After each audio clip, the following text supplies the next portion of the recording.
Mr. Chamberlain, you probably heard the testimony on Monday, and we had the minister made a mandate. In the mandate letter, she said that she would work with BC and Indigenous communities to create a responsible plan to transition from open net pen salmon farming in coastal BC waters by 2025. We heard from industry on Monday that they didn't believe the transition was to closed containment or to land-based. Can you tell me what you thought or you interpret what that transition was meant in that mandate letter? I can tell you that I've worked and identified 102 First Nations in British Columbia that support the transition to land-based closed containment. And it's because now people have become more in tune with just what the impacts represent. And the fact is, this is something that needs to happen.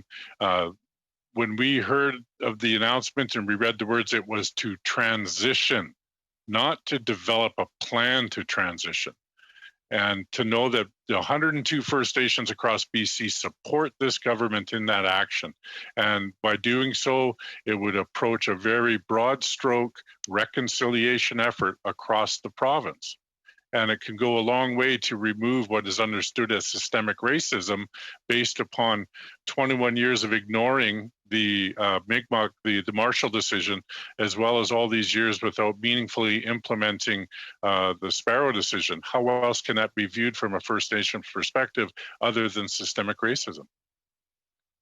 Can you speak about the importance of Cohen number 3 about removing the mandate of DFO to both be the protector of wild Pacific salmon and also the agent for the industry? And can you also speak about conditions of license when it comes to sea lice and their approach to industry?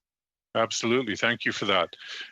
When I think about the conflict of interest and you look at the Canadian Scientific Advisory Secretariat, CSAS, this is such a confirmation that the conflict and bias is built in every aspect of DFO and fish farm industry. And so this is something that must change. When you consider the condition of license, there is, if you have 3 average sea lice producing larvae on a fish farm, it triggers the need by regulation to treat the farm.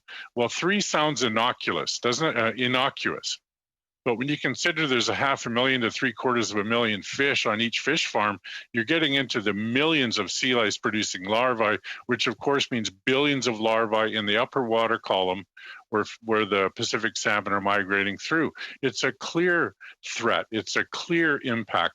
And with the condition of license, there is no monitoring of how many sea lice are on the juvenile salmon. So it's completely untethered from what it's intending to protect. And the biggest farce of it all is the 42-day window that's given to industry if they're out of compliance. So when you think about the reporting, the response, the 42-day window, you now have an industry coast-wide that's allowed to operate in defiance of regulation during that critical outmigration window. It's absolutely useless, and it is not looking after wild salmon. Thank you, Mr. Johns.